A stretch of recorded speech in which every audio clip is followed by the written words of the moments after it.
We're about to go into a dark winter. A dark winter.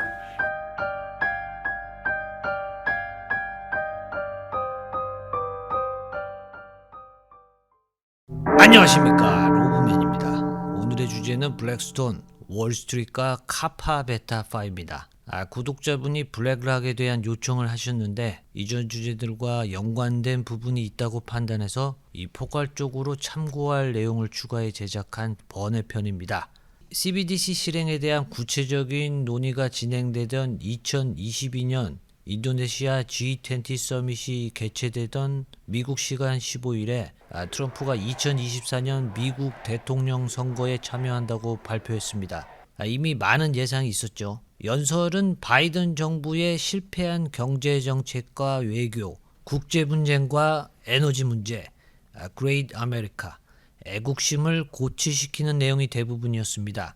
최근에 부정선거를 우려해서 이 선거 방식을 선거 당일에 치르는 종이기표로 바꾸겠다라는 내용이 있었습니다. In order to make America great and glorious again, I am tonight announcing my candidacy for President of the United States.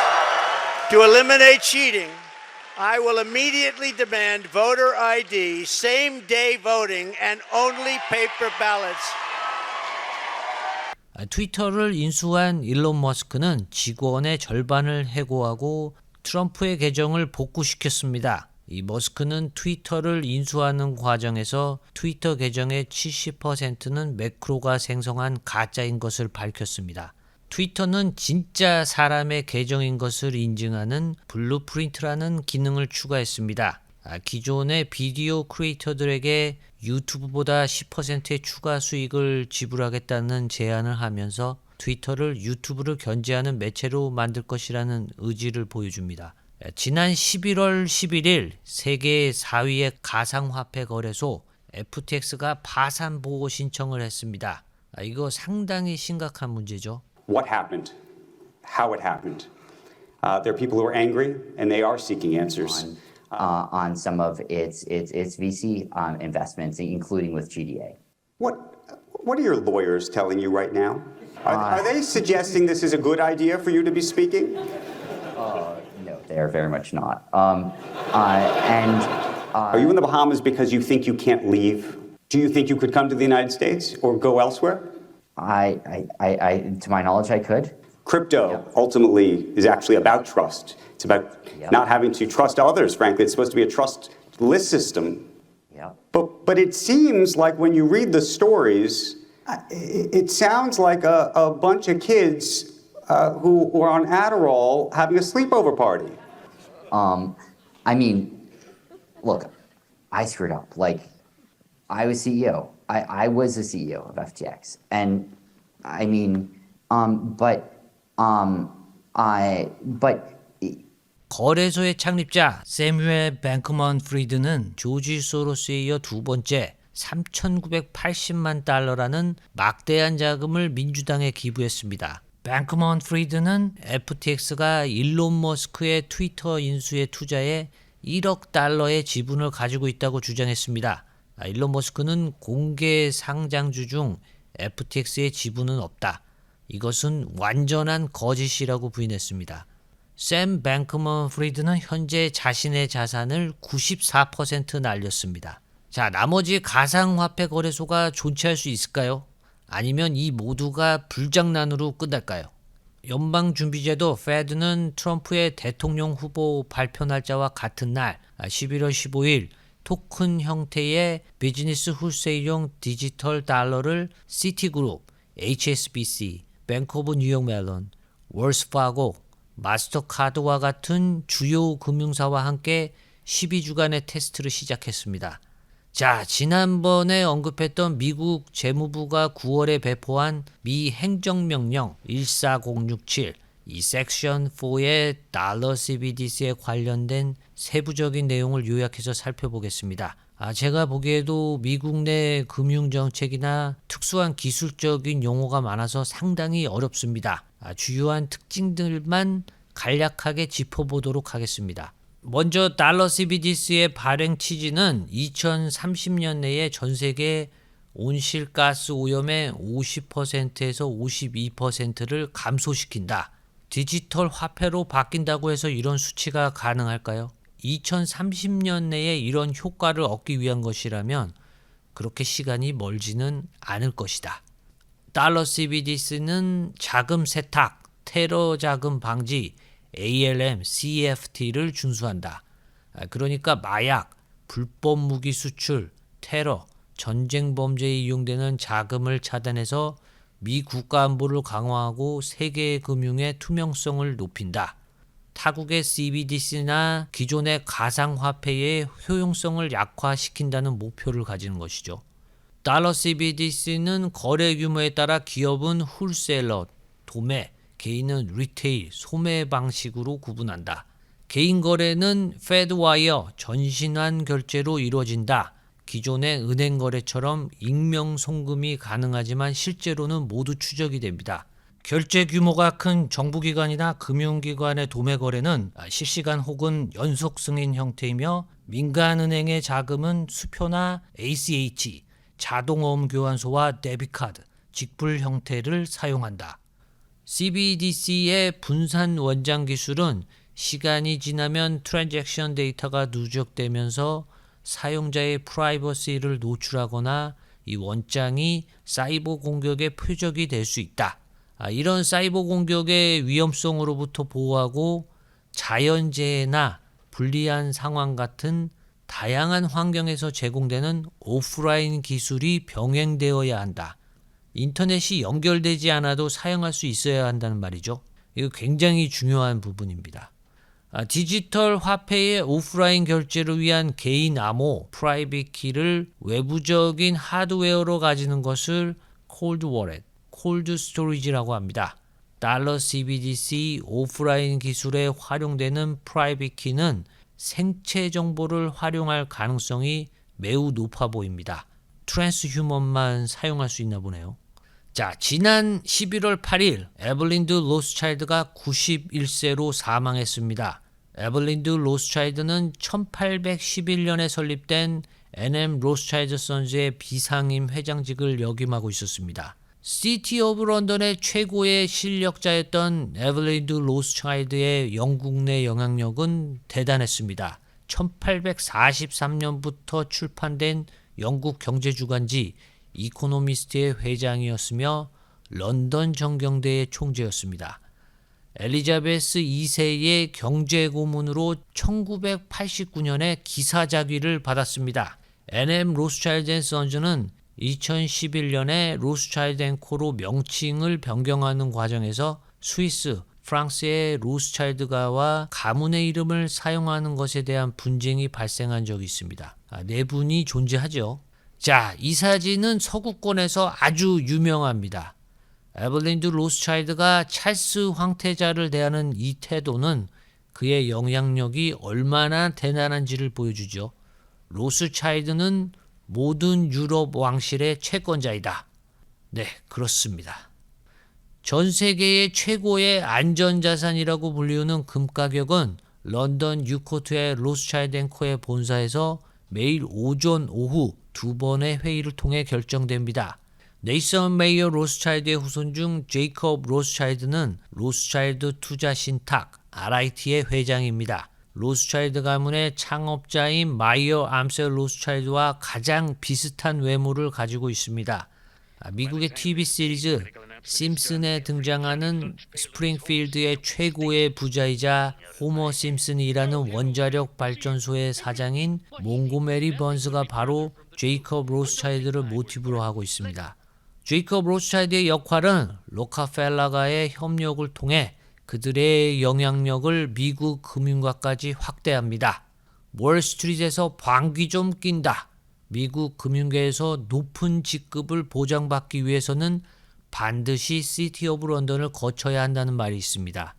유럽뿐만이 아니라 전 세계의 채권 시장을 장악했던 영국의 로스차일드계 금융은 1900년부터 지금까지 미국의 주요 상업은행뿐만이 아니라 메릴리치, 모건 스탠리, JP 모건 체이스, 골드만삭스와 같은 주요 투자은행에 대한 지배권을 행사합니다. 가끔 로스차일드 가문의 재산이 얼마나 되는가에 대한 이야기가 나옵니다. 액수로 4경이냐 5경이냐 도무지 감도 잡히지 않는 천문학적인 숫자가 등장합니다. 로스차일드가의 자산은 어떻게 증식되는 것일까요? 그들에게 이것은 어려운 일이 아닙니다. 이것의 시작은 바로 돈 복사의 역사입니다.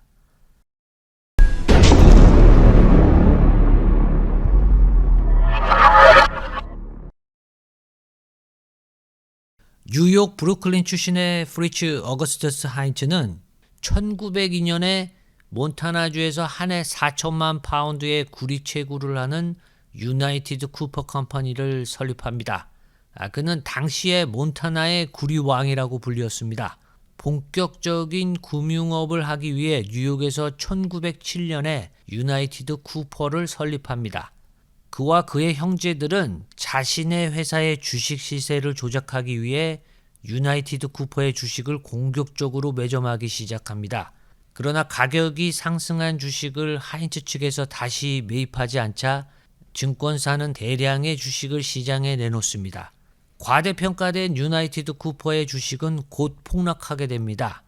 여기에 막대한 투자 손실이 발생했을 것이라고 여겼던 뉴욕의 수많은 사람들은 주요 상업은행의 지급 보증에 문제가 생길 것을 우려해 대규모 예금 인출을 하게 됩니다. 이것이 뱅크런이죠. 이것은 신탁은행 니코버커 트러스트 컴퍼니의 파산으로 이어집니다. 이것을 니코버커 패닉 1907년 공황이라고 부릅니다. 뉴욕 센트럴 철도 회사와 웨스턴 유니언 전신 회사를 소유한 JP 모건은 철도 회사의 주식을 영국의 로스차일드에게 매각했던 자금력을 흡수했습니다. JP 모건은 이 자금력으로 1907년의 공황을 수습합니다. 이 시기가 바로 영국 로스차일드가 미국 금융계를 장악하는 계기가 됩니다. 1907년 공황 이후 JP 모건의 자택에서 넬슨 월마스 엘드리치 상원의원과 미국의 7명의 유력 은행가들이 미국의 중앙은행 법안을 작성합니다. 이것이 Federal Reserve System, 연방준비제도의 시작입니다. 이 법안을 토대로 미국 달러는 근본위를 탈피해 화폐를 발행할 수 있게 됩니다. 미국의 은행은 어떠한 금융위기 상황이 오더라도 언제든 예금을 지급할 수 있다. 그야말로 돈복사의 시대, 대사기극이 시작된 것이죠. 최근 2-3년간의 미국 재무부의 예산은 천문학적인 규모 5조에서 7조 달러에 이릅니다. 그중 국방 예산이 7천억 달러에 이릅니다. 미국 내 기업, 일반 국민인 텍스페이어로 걷어들이는 세수액은 매년 3조 6천억 달러 정도, 미국 정부의 예산 중 60에서 70%가량 됩니다. 미국 재무부는 나머지 예산을 채우기 위해 채권을 발행합니다. 종류는 만기에 따라 크게 트레저리 빌, 중기 채권 트레저리 노트, 장기 채권 트레저리 본드로 나뉩니다. 세부적으로 가면 종류가 아주 많습니다. 미국 재무부가 발행한 채권 액수대로 미국 중앙은행 역할을 하는 페드는 이 달러를 발행하고 미국 재무부에 지급합니다. 그러니까 로스차일드가 유럽 왕실의 채권자가 되듯이 FRB 산하의 페드는 미국 정부의 채권자가 되는 것이죠. 이 빛의 증서인 미국 재무부 채권은 금리까지 붙어서 수익을 냅니다. 이것을 국제 거래를 통해 일본과 중국이 대부분 매입하면서 미국은 리스크까지 분산시킵니다. 정말 대단하죠. 자, 그럼 월스트리트의 투자은행은 어떻게 운영될까요? 미국의 투자은행은 미국 정부처럼 기업 채권을 발행합니다. 증권, 어음, 파생상품, 여러 가지 형태로 발행하지만 본질은 같습니다. 이에 대응하는 달러 자산이 생기면 미국 내 기업이나 해외 기업에 투자합니다. 이 달러가 유입된 해외 기업은 공장을 짓고 설비를 인수하고 열심히 일을 해서 재화를 생산합니다. 자, 우리나라가 지금 여기에 해당되죠. 미국은 이렇게 생산된 제품을 다시 달러를 주고 매입합니다. 자, 이제 투자은행은 투자했던 기업의 주식 가치가 폭등하거나 영업이익을 배당받으면서 달러를 다시 회수합니다. 타국의 기업의 지분까지 확보하면서 지배구조를 선점합니다. 이 페드가 돈 복사를 하는 마법, 기업이 채권을 발행하는 페이퍼워크만으로 미국의 투자은행은 천문학적인 이익을 발생시키고 미국은 공짜로 재화가 생겼습니다. 그리스계 이민자였던 피터 조지 피터스는 시카고 대학의 동문이었던 존 디 로커펠러 3세의 후원을 받고 닉슨 행정부의 상무장관이 됩니다. 그는 1973년부터 리만 브라더스 회장을 역임하는데 이때 유대계인 스티븐 앨런 스워스맨을 만나서 1985년도에 사모펀드 회사인 블랙스톤을 설립합니다. 그리스어로 페트라는 스톤, 독일어로 스워츠는 블랙입니다. 이 두 설립자의 이름을 합성한 것이 블랙스톤입니다. 사실 합성어라고 하지만 블랙스톤은 꽤나 심오하게 들립니다. 산화철 계열의 광물 중 이온화되지 않은 상온의 안정된 형태의 어두운 광물을 괴타이트, 소위 블랙스톤, 블랙크리스탈이라고 부릅니다. 괴타이트는 특이하게 광물학, 연금술에 능통했던 독일의 대문호 괴테가 명칭을 붙였습니다. 1988년 블랙스톤 산하의 블랙스톤 파이낸셜 매니지먼트는 피터 조지 피터슨이 출자한 독립된 자산관리 회사가 됩니다. 1994년 그 이름이 블랙락이 됩니다. 블랙락의 공동 설립자이자 회장은 유대계 레리 핑크입니다. 그는 2003년 메릴린치 투자를 합병하는 공격적인 경영을 합니다. 2008년 파이낸셜 멜트다운, 소위 리만 브러더스 사태라고 일컫는 시기에 미국 정부의 계약권을 수주하면서 급성장하게 됩니다. 다음에 2009년 영국의 바클리스 인베스트먼트 글로벌을 인수하면서 세계 최대의 자산운용 회사가 됩니다. 레리 핑크는 2015년 포브스가 뽑은 세계에서 가장 파워풀한 인물로 선정됩니다. 2022년 운용자산 9천조. 블랙락은 전 세계뿐만이 아니라 대한민국의 주요 기업들의 최대 주주가 되면서 그 영향력은 점점 거대해집니다. 월스트리트의 성공의 보증수표라는 시티 오브 런던을 거치지 않은 레리 핑크의 드라마틱한 성공에는 어떤 이면이 있을까요? 그의 이력에 주목할 만한 면이 보입니다. 그것은 레리 핑크가 UCLA 재학 시절 활동했던 캠퍼스 멤버십 클럽이 있습니다. 소위 월스트리트의 아너 시크릿 소사이어티라고 불리우는 카파 베타 파입니다. 미국의 두 번째 캠퍼스 멤버십 클럽입니다. 첫 번째 클럽인 파이 베타 카파의 역사는 미국의 영국 식민지 시절 하버드에 이어 두 번째로 설립된 윌리엄 앤 메리 대학에서 시작되었습니다. 윌리엄 앤 메리 대학은 미국 내 최고의 리버럴 아츠 스쿨입니다. 이곳은 소크라틱 메소드, 이 고대 그리스식의 토론식 수업을 하는 곳입니다. 그래서 아이비리그에 입학 허가를 받아도 일부러 이곳에 진학하는 경우가 꽤 있습니다. 윌리엄 앤 메리 대학은 아주 유서가 깊습니다. 미국 건국의 아버지 조지 워싱턴이 수학했던 학교이면서 하버드에 이어 역대 미국 대통령을 4명이나 배출한 학교입니다. 이 학교를 The Alma Mater of the Nation, 국가의 동문이라고 부릅니다. 파이 베타 카파의 시작은 놀랍게도 미국의 건국연도이자 바이에른 일루미나티의 창립연도인 1776년과 일치합니다.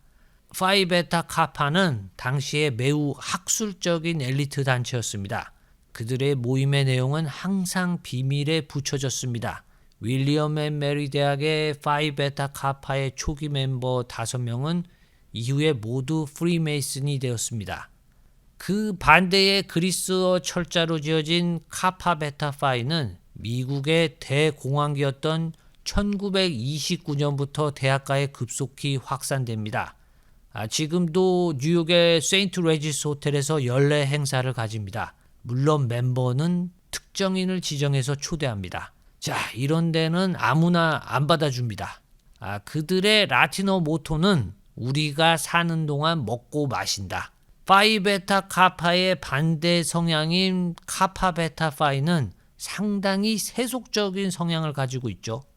미국의 대학에는 일종의 역할에 따른 하부 조직처럼 알파, 감마, 베타, 세타, 카파, 입실론, 시그마, 파이, 오메가, 그리스 알파벳을 조합한 명칭을 사용하는 클럽이 수도 없이 많습니다. 월스트리트에서 카파 베타 파이의 영향력은 대단합니다. 전 뉴욕 시장 마이클 블룸버그, 전 뉴저지 주지사 존 콜자인, 전 뉴욕 증권거래소 의장 리차드 그라소, 전 골드만삭스 회장 존 화이트헤드. 이런 사람들은 대학 때부터 그 어디에선가 파티를 벌이고 포브스의 표지의 인물을 결정합니다. 대학 시절에 카파 베타 파이에 초대받지 못했다면 월스트리트 빌리어네어가 되는 기회를 이미 놓쳐버린 것일지도 모르겠습니다. 안타깝지만 다음 생을 기약해야 합니다. 자, 오늘의 이야기는 여기까지였습니다. 들어주셔서 감사합니다. 로브맨이었습니다.